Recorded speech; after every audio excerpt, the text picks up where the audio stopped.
오늘은 8월 27일 주일인데 여기 속리산 계곡 문장대 상주 쪽에서 하이엘 교회는 여기서 야외 예배 드리기로 하였습니다.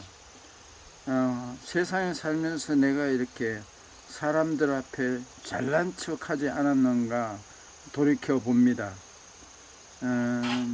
저는 누구를 가르치려 하지 않고 않는다고 생각합니다. 잔소리도 안 하는 편이고 그냥 책에 읽은 거 이런 것을 내가 체득한 것을 그냥 대화 중에 그냥 말하는 거예요. 뭐 우리가 누구를 가르친다는 그 사람들은 이렇게 보면은 대화를 해보면은 어떤 주제를 딱 꺼내면은 내가 꺼냈는데 옆에서 톡피나 자기가 해버려요.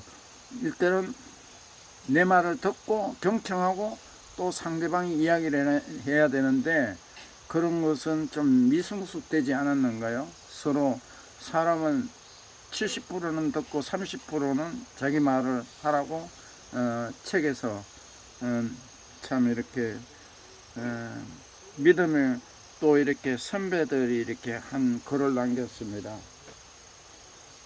한 온라인 취업 포털 사이트에서 직장인 1254명을 대상으로 직장에서 이런 사람은 100% 왕따라는 설문조사를 했는데 조사 결과 1위는 잘난 척 하는 사람들이었다고 한다.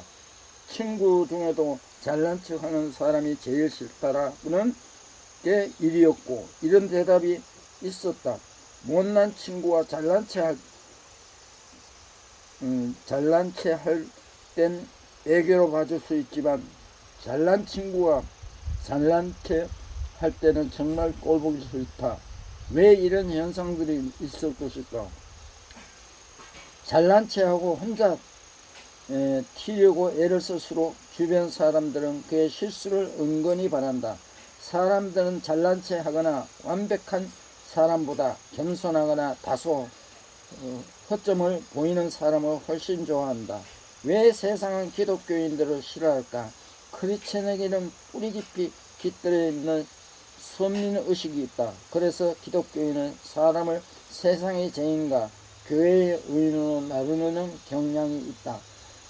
어떤 모임이 있을 때 우리는 항상 교인들만 모이면 안 된다. 믿지 않는 사람 속에 들어가서 우리가 선함을 보여주고 그들이 예수 믿는 사람들은 선하구나 정직하구나 이래서 시각적으로 청각적으로 전도하는 방법이 있다.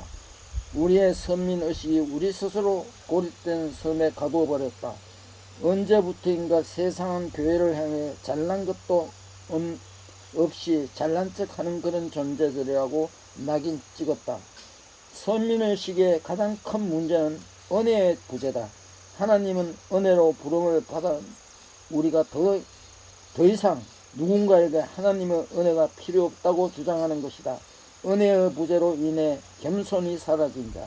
하나님 앞에서 또 잘난 척하고 겸손하지 못하니 하나님의 은혜가 들어올 구석이 없다. 은혜가 사라지고 보이지 않는 교회처럼 삭막한 곳이 있을까? 잠언 3장 33절에 이런 구절이 있다. 진실로 그는 거만한 자를 비웃으시며 겸손한 자에게 은혜를 베푸시나니.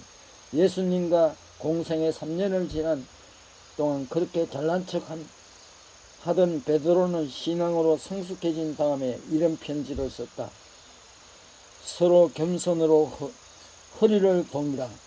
하나님을 교만한 자를 대적하시되 겸손한 자들에게 은혜를 주시니라. 은혜를 알고 살아가는 사람은 자신의 단점을 굳이 감추려 하지 않는다.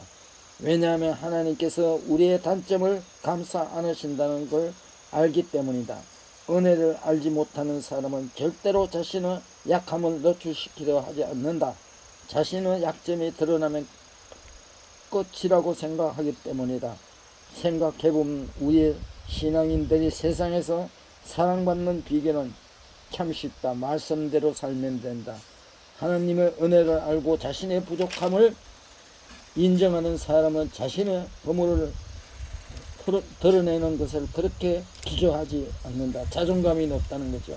미국에서 가장 큰 렌터카 회사인 거처가 시장을 거의 독점했던 시대에 그 다음 주자였던 ABS는 이런 카피를 내보냈다. 우리는 미등이다. 그래서 더 노력한다. 이 광고는 위력을 발휘하여 먼저 1위를 달리고 있던 허처 경계심을 풀었고 소비자들은 이들의 솔직함에 공감하고 좋은 이미지를 가지게 됐다. 우리가 정직하고 솔직한 게 아주 중요하지요. 표현을 하여야 돼요. 사람이 대화를 할 때 자기 표현을 하여야지 숨기면 안 돼요. 서로가 대화하려면은 주고받고 틀리면 틀리다, 옳으면 옳다, 잘하고 있다, 그건 잘못됐네.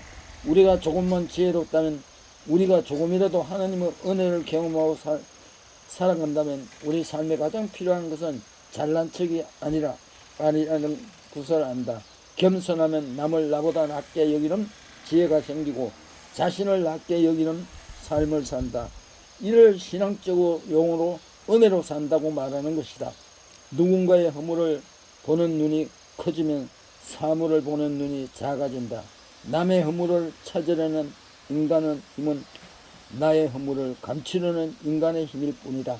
남의 허물을 잡았다고 해서 상대방이 패배하는 것은 아니다. 오히려 그 허물을 잡는 과정에서 내가 패배적 삶을 살게 될 뿐이다. 반면 남의 허물을 덮어준다고 해서 내가 손해보는 것은 아니다. 남의 허물을 덮어주면 그의 승리를 보면서 내가 승리하게 되는 것이다. 그러니 잘난 척 하지 말자. 내 이웃을 내 몸같이 더 사랑하라 했습니다. 그리고 나를 핍박하고 힘들게 한 자를 축복되게 빌고 기도하라 했습니다. 먼저 이 땅에서 하나님께 기도하기 전에 이 땅에서 풀어라 했습니다. 이 땅에서 관계가 나쁜 것을 풀고 하나님께 기도해야 됩니다. 풀지 않고 기도하는 것은 맞지 않습니다. 용서하고, 그리고 도저히 안 되는 사람은 그냥 피하십시오. 도저히 안 되는 사람이 있어요. 그런 사람한테 굳이 변화시키려고 애쓰지 말고 가능하면 피하십시오. 그가 나를 보면 또 나를 미워하게 되면 그 상대방이 죄짓게 되잖아요. 오늘도 좋은 주일 즐기고 주님 안에서 즐기고 기뻐하고 감사하십시오. 네, 무시기도 하시고 화이팅!